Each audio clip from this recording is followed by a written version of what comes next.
ये बहुत ही पुराना 2000 साल पुराना मंदिर है दधिमती माता का।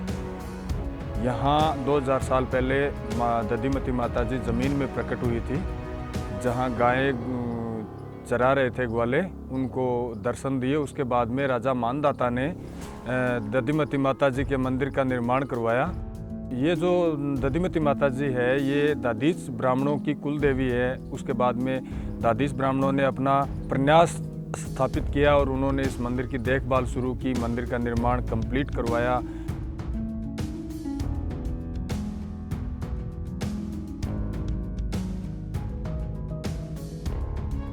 यहाँ ये जो दधिमती माता जी का मंदिर है, इसको माता जी को दादीच समाज तो अपनी कुल देवी मानता ही मानता है। यहाँ जैन जो बणिये हैं वो भी माता जी को अपनी कुल देवी मानते हैं।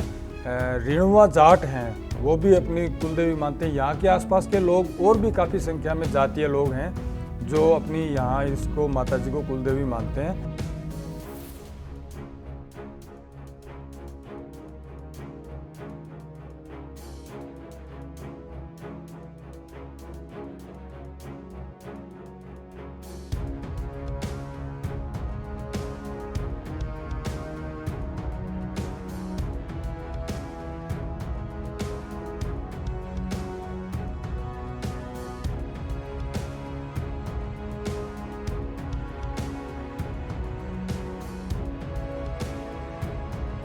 ये जो मंदिर बना हुआ है माता जी का, ये जोधपुर का पत्थर यहाँ लगाकर इस मंदिर का निर्माण किया गया, जीर्णोद्धार किया गया है।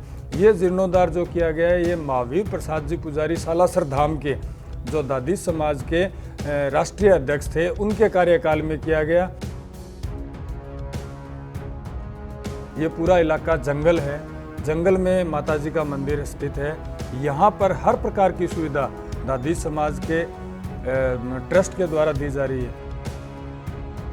यहाँ जो माता जी का मंदिर है, यहाँ बहुत ही अद्भुत चमत्कार होते हैं, बहुत ही शानदार व्यवस्थाएं हैं।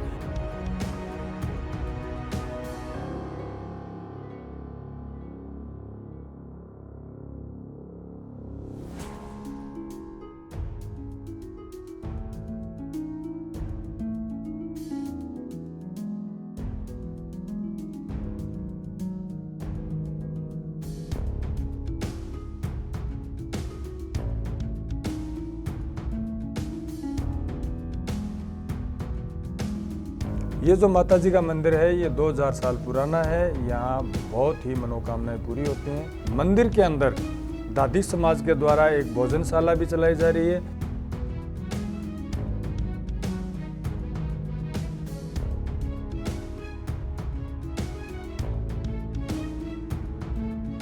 भोजनशाला में हर वक्त 24 घंटे वो खुली रहती है। कोई भी कभी भी यात्री यहाँ आकर भोजन ग्रहण कर सकता है।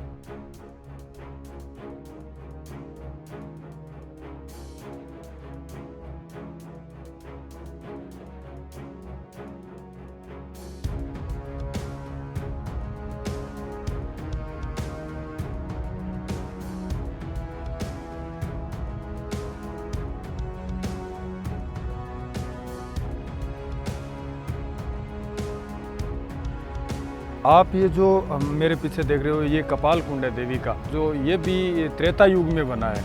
और यहाँ 27 दिन तक 5000 ऋषियों ने एकत्रित होकर यहाँ हवन किया।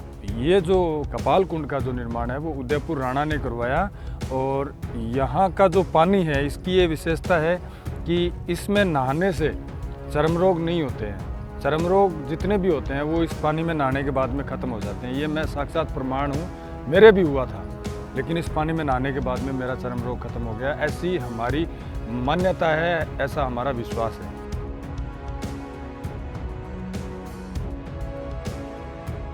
ये जो पानी है, ये आज तक हमने कितने भी अकाल पड़े होंगे यहाँ इस धरती पे, राजस्थान की धरती पे कितने भी अकाल पड़े होंगे, लेकिन ये कभी खाली नहीं हुआ है। ये भी एक माँ की कृपा है, माता जी की कृपा है। दूसरा, इस इलाके में 50-60 किलोमीटर के दायरे में हर जगह खारा पानी है। और इतना खारा पानी है कि अगर बोरवेल लगाएं तो मोटर अंदर रह जाती है, गल जाती है 20 दिन के अंदर अंदर। इतना खारा पानी है। लेकिन उसके बावजूद यहाँ इस जगह पर हम पावन धरा पर हम देख रहे हैं कि कि इसके अंदर मीठा पानी है। अब कहाँ से मीठा पानी आ रहा है? बाढ़ का इलाका आप देख रहे हो, जिसकी सारी खुदाई हो चुकी है 50 साल पहले ही। पानी बाहर से तो आने वाला ही नहीं है, लेकिन फिर भी यहाँ अंदर से पानी निकल रहा है। ये यहाँ मैंने देखा है, पिछले 2 साल पहले हमने यहाँ बाहर की सफाई की थी, फिर अंदर की सफाई भी हम लोगों ने की थी। यहाँ जो सफाई हुई उसमें हमने देखा कि यहाँ 3 कुएँ बने हुए हैं इसके अंदर, जिसे हमारे पौराणिक बातों में कहा गया कि यहाँ गंगा, यमुना और सरस्वती का संगम है। यहाँ मतलब ये इतना पवित्र स्थान मानते हैं कि लोग जैसे हरिद्वार जाते हैं गंगा तट पे अपने बुजुर्गों की अस्थियां विसर्जन करने के लिए, वैसे यहाँ के कुछ लोग, यहाँ के एरिया के चोखला के कुछ लोग यहाँ अपने बुजुर्गों की अस्थियां विसर्जित करते हैं। वो लोग इसी को गंगा मानते हैं। ये इतना पवित्र स्थान है। यहाँ मैंने खुद मेरी आंखों से देखा है, 3 कुएँ बने हुए हैं, इसकी सफाई की गई। उस टाइम उन तीनों कुओं के अंदर से पानी निकला जो मैंने पिया, एकदम मीठा स्वच्छ जल था। सामने मंदिर के सामने जो एक सेवायतन बना हुआ है, वहाँ हमारे समाज के और धार्मिक कार्य, सामाजिक धार्मिक कार्य होते हैं। वहाँ भी वो भी दादी समाज के द्वारा संचालित है। हजारों साल पहले जब इस कुंड का निर्माण हुआ, उसी समय इस मंदिर का निर्माण हुआ।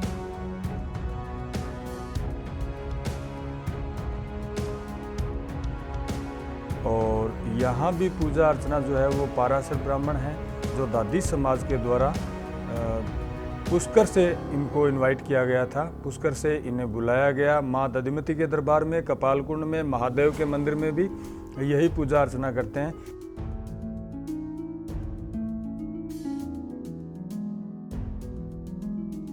इनकी पूजा अर्चना का कार्य भी बहुत शानदार और जानदार है।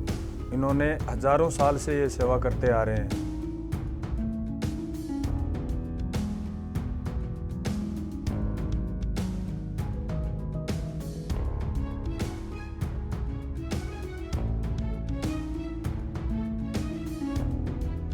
दूसरा, यहाँ हर नवरात्रि में 2 शारदीय और चैत्र का नवरात्रा होता है और 2 गुप्त नवरात्रे होते हैं। उनमें माता जी की सवारी निकलती है। माता जी के निज मंदिर से माता जी की सवारी आती है। यहाँ लाखों की संख्या में भक्तगण उपस्थित होते हैं।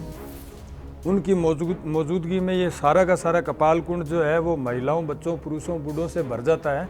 यहाँ दीपक जलाए जाते हैं, आरती की जाती है। यहाँ जो सवारी आती है वो महादेव मंदिर के पास यहाँ स्थित होती है और उसके बाद में यहाँ माता जी की स्तुति की जाती है।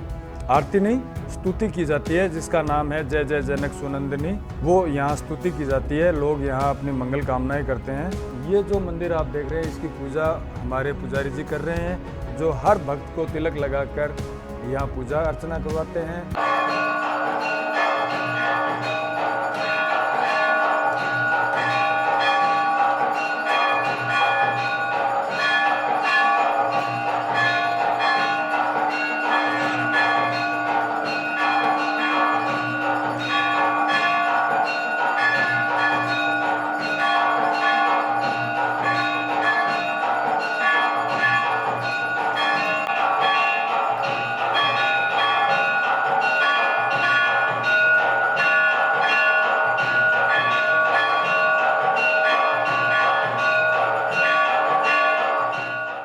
माँ भगवती दधिमती की सेवा पूजा करते हैं और हमारे पूर्वजों की परंपरा से करते आए हैं। माँ भगवती का दूध का अभिषेक होता है।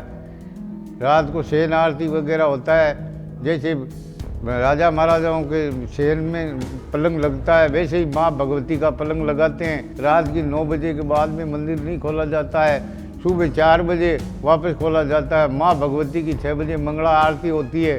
10 साढ़े 10 बजे भोग लगाते हैं। उसके बाद में रात के 9 बजे भोग लगाते हैं।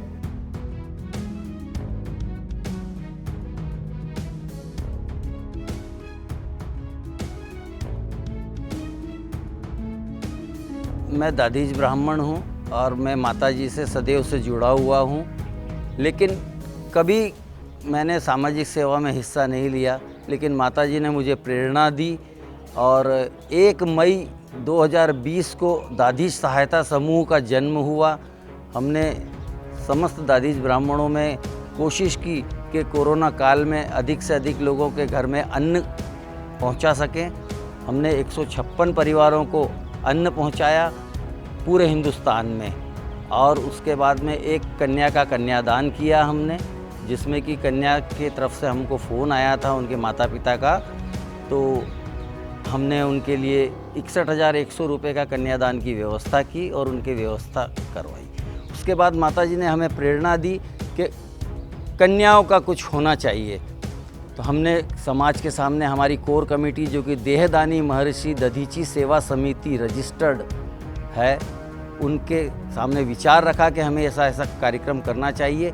5 कन्याओं का हमने कॉल किया कि 5 कन्याओं का हमें विवाह करना है, लेकिन माताजी ने हमें 8 कन्याएं भेजी और हमने उन 8 कन्याओं को अपनी कन्याओं को समझ के इस कार्य को किया।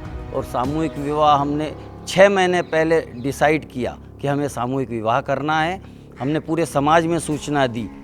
14/11/2021 को यज्ञोपवीत, शाम को महिला संगीत और 15 तारीख को देवउठनी 11 का हमने 8 कन्याओं का पाणी ग्रहण संस्कार किया, जिसमें हमें पूरे समाज से बहुत प्रशंसा मिली, बहुत अच्छा काम हुआ और हमने अपनी बच्चियों के जैसे ही सबका विवाह किया।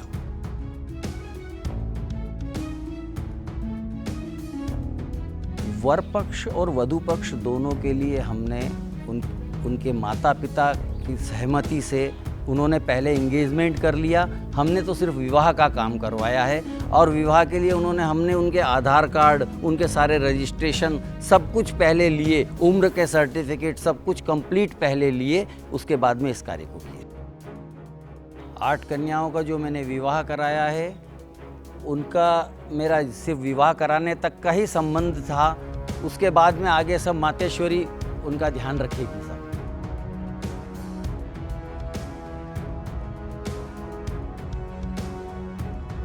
राजस्थान का सबसे प्राचीन मंदिर है भगवती का।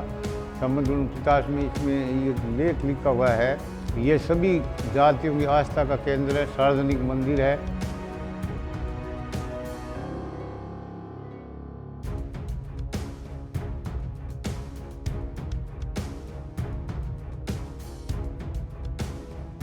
माँ भगवती महेश्वरियों की भी कुलदेवी है, दादीचों की भी है, जाटों की भी है, सोनियों की भी है, शेरुकाश से देगरों की भी है, मेघवाड़ों की भी है।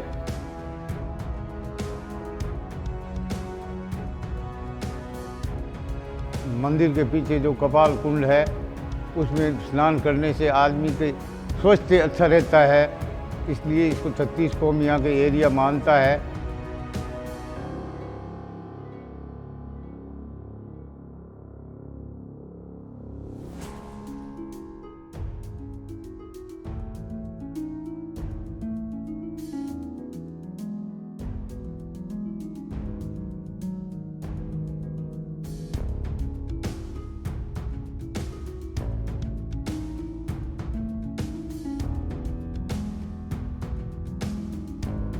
माँ भगवती का यहाँ अदर खम सता के अदर सता का अदर स्तंभ है, जो भगवती के मनोकामना पूर्ण रूप से इसके नारियल बांधे जाते हैं। जो उनकी मनोकामना पूर्ण होती है, उसके बाद में आके माँ भगवती के यहाँ चमामणि वगैरह प्रसाद झाल झड़ूला लगाते हैं। यहाँ जो मंदिर में माँ की सता का अदर स्तंभ है, वो जमीन से अदर था। अब कुछ कलयुग में अदर खम्भ ऐसा बढ़िया जाने युग संसार, कलयुग में छिप जाम सी कोई सतयुग का सेनान। कड़ू में करत लोग बाता, सकल की सहाय करो माता। ये कड़ू आया है, इसलिए पहले धागा निकलता था, अब एक तरफ से ये थोड़ा सा झुकाव या टिक गया, और बाकी 95-99% अभी भी हवा में अदर है। ये माँ की शक्ति का प्रतीक रूप है। माँ भगवती की यहाँ ज़मीन है, गौचर बना रखी है। ये माँ भगवती दधिमती माता जी की दधिमती गौचर के नाम से लोट है। यहाँ दधिमती माता जी के पीछे मातेश्वरी दधिमती की गौशाला है, जो गायों को अच्छी तरह से रखने का उद्देश्य है।